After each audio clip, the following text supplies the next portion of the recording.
আসসালামু আলাইকুম গাইস, আজ আমি বানাবো আলুর দম। তার জন্য কড়াইতে তেল গরম করে পেঁয়াজ দিয়েছি, আর এদিকে আলুগুলো কেটে ধুয়ে নিয়েছি টমেটো কুচি, লঙ্কা কুচি আর মশলাগুলো পরে দিই।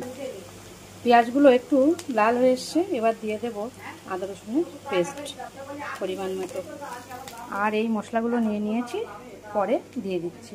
পেঁয়াজ আর আদা রসুনটা লাল লাল করে এটা ভেজে নিয়েছি।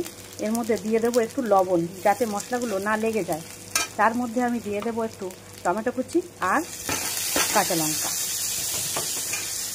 দিয়ে একটু নাড়িয়ে এগুলো নরম করে নেব। টমেটোগুলো নরম হয়ে এসছে, দিয়ে দেবো একসঙ্গে এই সমস্ত মশলাগুলো দিয়ে একটু কষিয়ে নেব।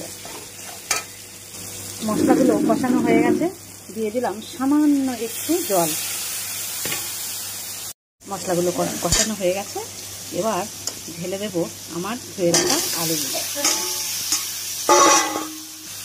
এখন আলুগুলো এভাবে আমি নাড়িয়ে খুব সুন্দরভাবে কষিয়ে নেব।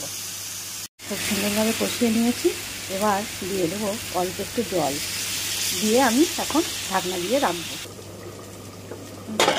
দেখে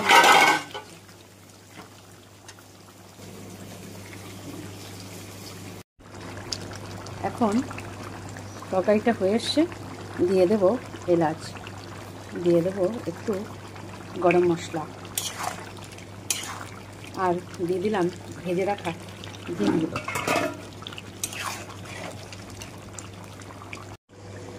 এখন হয়ে এসছে আলুর দমটা।